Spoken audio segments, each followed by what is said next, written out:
Às vezes os críticos dizem assim: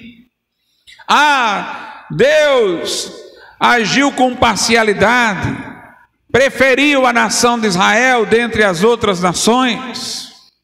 Eles se esquecem de algumas verdades. Primeiro, Deus tinha que escolher alguma linhagem da qual viria o Messias. E escolheu a linhagem de Abraão pela fidelidade desse servo de Deus. Deus escolheu esta linhagem, teria que escolher alguma.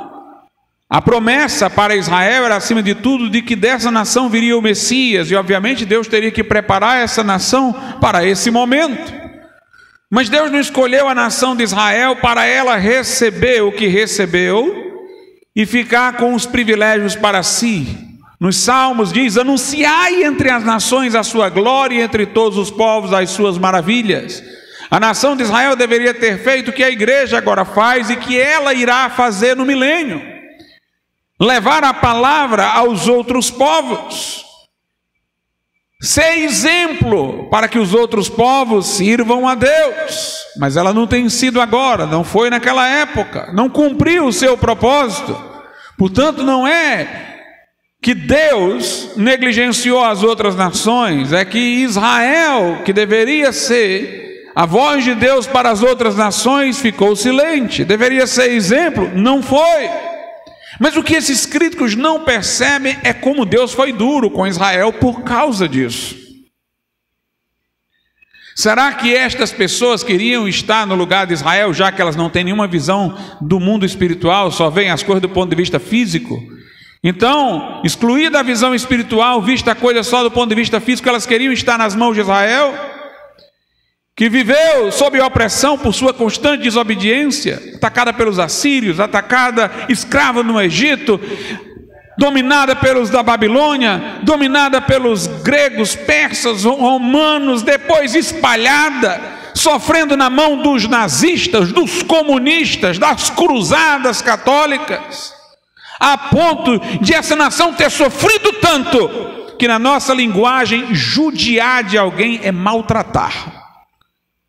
Será que essas pessoas que não têm nenhuma visão da coisa do ponto de vista espiritual, só veem as coisas do ponto de vista horizontal, queriam estar na mão desses, queriam estar no lugar desses sofredores?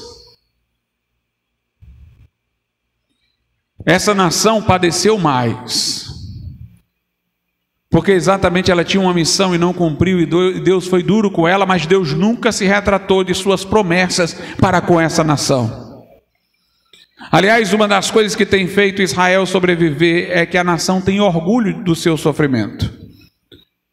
Eles têm orgulho porque eles sabem que sofrem porque tem um propósito especial de Deus para eles. Até os judeus ateus, quando eu fui a Israel, eu pude perceber isso. Até os judeus que são ateus, eles têm alguma noção, ainda que não bíblica, de que eles têm algum papel especial no mundo, e que a razão pela qual eles sofrem é por causa disso. Então o judeu se orgulha do sofrimento que tem.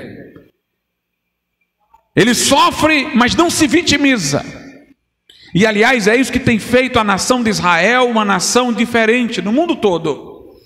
Aqui nós temos, por exemplo, movimentos negros, movimentos de homossexuais, movimentos de índios, movimentos feministas.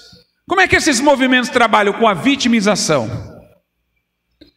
Ou seja, eles fazem alusão ao que já sofreram, que as mulheres sofreram no passado, como dizem, na sociedade patriarcal, que os negros sofreram na mão dos brancos, o que os homossexuais sofreram numa sociedade heterossexual, o que esse grupo aqui sofreu, aquele grupo sofreu. Então eles se vitimizam, eles se anulam. Nós somos injustiçados, nós somos coitadinhos, mas agora nós queremos compensações.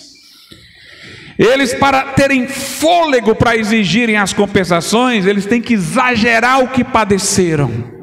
Eles têm que se rebaixar e falar do quanto foram humilhados e degradados, para poder ganhar fôlego para falar das compensações. Esse discurso por compensações históricas é um discurso carregado de mágoa, de ressentimento.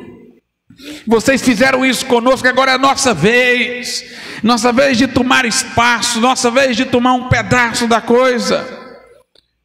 E as nações que são tomadas por esses movimentos tribalistas, ressentidos, que se vitimizam, são nações que não encontram solidariedade social, são nações que não prosperam, pessoas se vitimizando por aquilo que nunca sofreram, foram seus ancestrais que sofreram, pessoas se ressentindo contra outras agora, não por aquilo que elas estão fazendo, mas pelo que os seus ancestrais fizeram.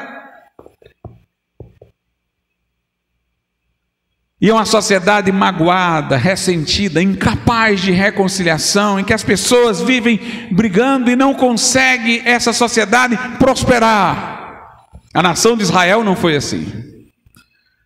Os judeus não saíram lá do holocausto se vitimizando. Eles saíram entendendo que tudo que eles padeceram ao longo da história é porque Deus tem um plano para eles. Nós não sofremos porque somos coitadinhos. Era assim que um judeu religioso, pelo menos, pensava. E o não religioso ainda mantinha no pensamento pela herança do imaginário religioso.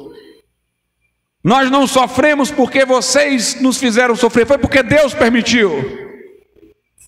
Foi porque Deus quis nos tratar, senão vocês não tocavam uma unha da gente. Somos um povo escolhido com um propósito.